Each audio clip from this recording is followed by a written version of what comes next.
Okay, it's on. Okay, so I don't know if you had a chance to watch the video from 5.9 with the crash, but whenever I took apart the drone, the Elevate by Parallax, I discovered that the bottom plate had become broke. Adam, can you hold that for me? Mm-hmm. And it almost split completely in two. So, what is a person to do whenever something like this happens?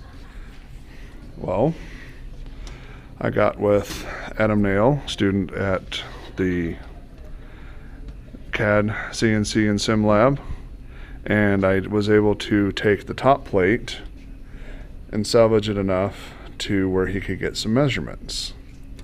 And what he did was he drew up a sketch on the AutoCAD program, and then he cut out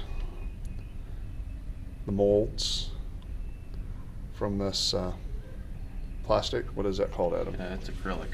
It's an acrylic. And then this is a machine that does it.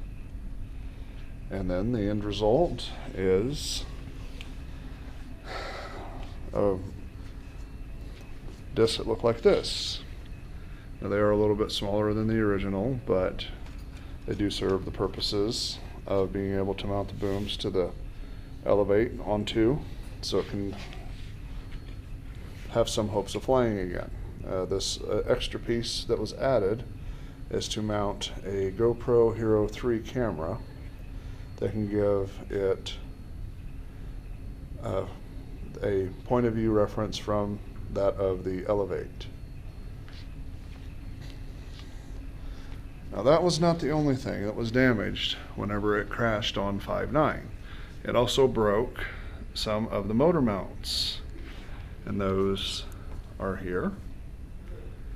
And if I do believe correctly, there is another one here,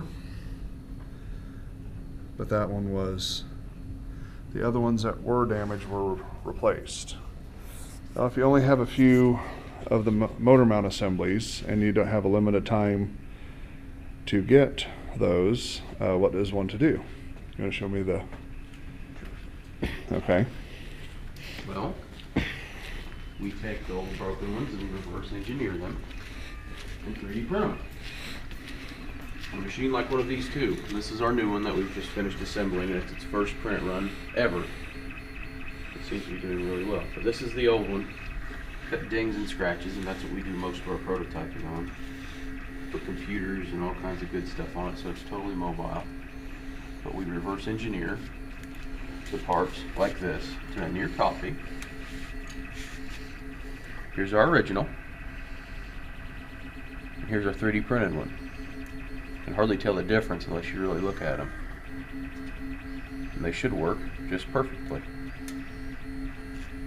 We can make a set of 12 of these in 2 hours. That's a pretty good turnaround. Everything cooperates. Well, it's nice that our departments over here in the West building can work together and use our technologies to help each other.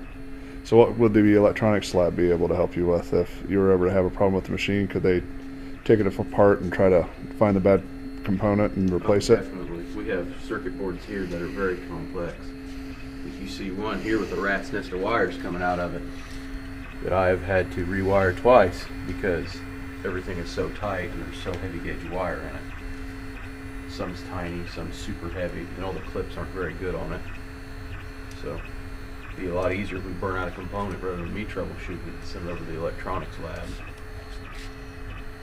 which I probably will do when we finally lose one. Hopefully we don't.